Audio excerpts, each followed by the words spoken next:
Berarti terjamin ya, terjamin kalau menurut yang pro, karena harus pakai sidik jari sama face wajah. Nah, bagaimana pendapat yang kontra? Pendapat yang kontra gimana?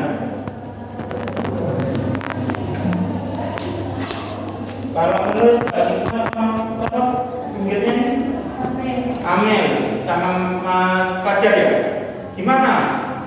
Bagaimana copywriter dapat mengatasi resiko privasi dan keamanannya? Nah, gimana Mas?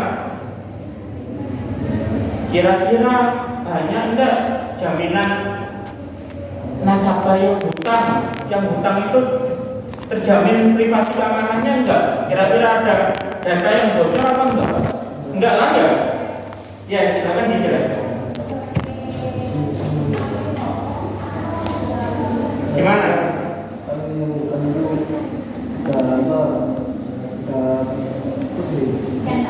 Ya, Scan KTP. pastinya kan dari tangannya pihak Shopee. Pihak Shopee. Kalau nasabah itu bayarnya telat, KTP-nya itu bisa dijadikan jaminan. Nah, apalagi yang bayarnya tetap kan ya, kadang ada yang enggak. Itu kan biasanya ada pinjol itu membacakan datanya untuk mengancam, ada ancaman ya. Kalau di prinsip ekonomi syariah jelas tidak boleh adanya ancaman, terus adanya keadilan itu harus dipertanggungjawabkan. Nah, sudah jelas yang kasus ketiga kasus ini. Nah, ini kalau menurut saya copywriter dapat mengimplementasikan teknologi enkripsi yang kuat untuk melindungi data pelanggan. Sesuai tadi itu harus scan, harus melibatkan lembaga pengawas yang independen untuk mengaudit sistem keamanan mereka. Sudah izin OJK juga. Tetapi di kontranya ternyata di lapangan itu ada kontranya. Penggunaan teknologi dalam melindungi privasi dan keamanan data perlu dikelola dengan hati-hati agar tidak melanggar nilai-nilai etika dan norma-norma Islam. Copywriter perlu mempertimbangkan kebijakan privasi yang jelas dan memberikan opsi kontrol kepada pengguna untuk memberikan izin atau menolak pengguna data pribadi mereka. Jadi sering itu pinjol itu membocorkan privasinya, terus mengancam dan lain sebagainya kan, sampai ada penanganan hukum, sampai pernah kan Bapak membantu yang terjerat pinjol juga, itu kan pernah ya. Jadi dalam finansial teknologi itu tidak boleh adanya ancaman ketika pinjaman itu tidak tertagih. Itu kalau prinsip syariahnya. Dengan cara menyebut ayo Pak, jangan ayo Pak bayar gitu kan ya. Oke, dari 3 kasus itu ada yang masih ditanyakan? Tidak. Oke. Nah, untuk pertemuan kali ini berarti kesimpulannya dampak positif fintech itu memberikan kemudahan dalam transaksi. Penggunaan fintech di copywriter dapat memberikan kemudahan dalam melakukan transaksi. Kan transaksinya meskipun 24 jam masih bisa kan? Apalagi tanggalnya di 12 terus jam 00 masih bisa. Nah, fintech dapat meminimalkan resiko kehilangan uang tunai, ya kan? Uang tunai takut hilang, takut diambil tuyul dan lain sebagainya, ya kan? Kadang uang tunai itu dimakan raya. Nah, yang kedua, memberikan akses pembiayaan yang mudah. Fitur pembiayaan fintech pada copywriter dapat memberikan akses pembiayaan yang lebih mudah bagi konsumen yang membutuhkan, terutama dalam skema pembiayaan. Nah, yang ketiga, inklusi keuangan. Inklusi keuangan di sini penggunaan fintech dapat meningkatkan dengan menyediakan layanan keuangan kepada masyarakat yang sebelumnya sulit dijangkau oleh perbankan konvensional. Jadi di pertemuan ini dampak positif dari finansial teknologi atau keuangan teknologi. Nah, ada positif pasti ada negatif. Nah, di negatifnya apa, Pak?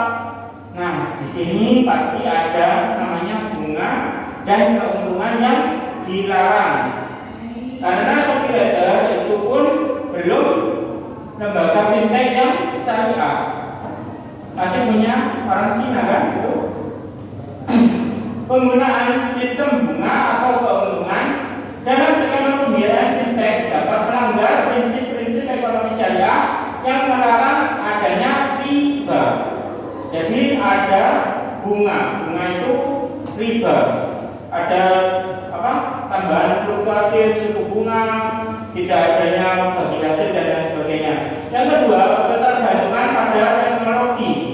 Jadi ketergantungan pada teknologi jika tidak dikelola dengan baik dapat menjadi resiko. Kan kadang adanya mesin barang ternyata tidak dibayar, iya kan? Alasannya kepencet lah, alasannya keliru membayar, keliru milih dan lain sebagainya. Nah, ini yang dinamakan ketergantungan pada teknologi. Terkadang barang yang dipasang di menu Shopee-nya itu kan kadang tidak sesuai kan? Akhirnya adanya retur atau pengembalian. Terus adanya privasi dan keamanan. Nah, resiko privasi dan keamanan data pelanggan dapat menjadi perhatian, terutama jika sistem keamanan tidak memadai, melanggar prinsip-prinsip pelindungan data dalam Islam. Kayak tadi itu, semisal Mbak Hikmah mempunyai hutang. Nah, ternyata dibocorkan, segera dilunasi hutangnya Mbak Hikmah ya, ini saudaranya. Kan biasanya gitu kan? Itu tidak dibolehkan kalau di prinsip Islam. Terus yang terakhir, sistem konvensional yang tersembunyi. Beberapa model bisnis fintech meskipun terlihat syariah ditemukan mungkin memiliki elemen sistem konvensional yang tersembunyi seperti dana dari pihak ketiga yang melibatkan unsur riba. Jadi terkadang meskipun itu fintechnya syariah atau lembaga syariah, terkadang ada sistem yang masih ada konvensional atau ada namanya suku bunga. Oke, dari pertemuan ini sudut pandang uang dalam Islam ada yang masih jelas atau masih belum jelas? Oke, dari pro sama kontra, saya ingin tahu pendapat kalian tentang perkuliahan materi ini. Yang pro, kira-kira saya dapat mengerti bla bla bla bla. Yang kontra tadi, saya dapat mengerti bla bla bla. Silakan memberikan kesimpulan dari materi perkuliahan hari ini. Yang presentasi mungkin ya, Mbak Eni ya. Kira-kira perkuliahan ini kira-kira apa yang dirasakan oleh saudara atau Mbak Tari memberikan kesimpulan dari kegiatan perkuliahan ini, yang tadi studi kasus dan lain sebagainya, atau pinggirnya Mbak Tari, Mbak sama Amel, Nisa. Ayo Mbak Nisa, saya ingin tahu kesimpulan dari saudara.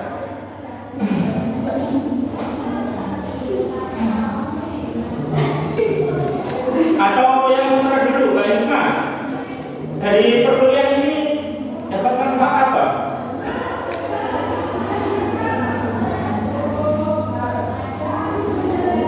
Ayo.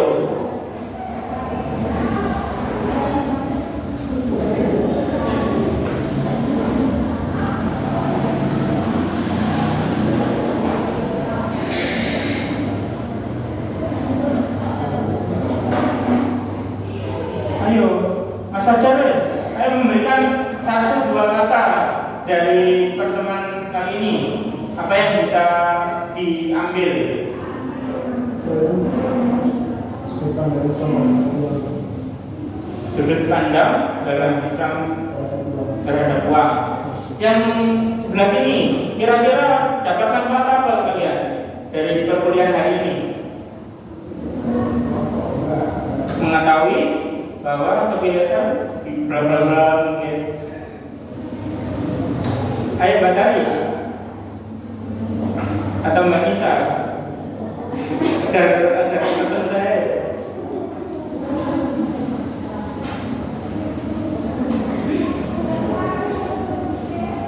Kira-kira kesimpulan dari perkuliahan ini apa?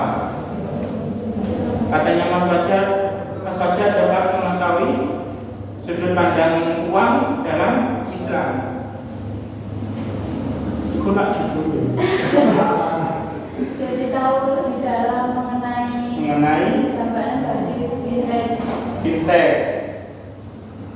Oke, itu kalau dari Mbak Hikmah. Kalau Mbak Ulin kan presentasi sama Mbak ini ya. Saya ingin tahu kesimpulan dari perkuliahan ini apa? Mbak ini ya. Kira-kira merasakan apa Mbak ini? Mengetahui apa?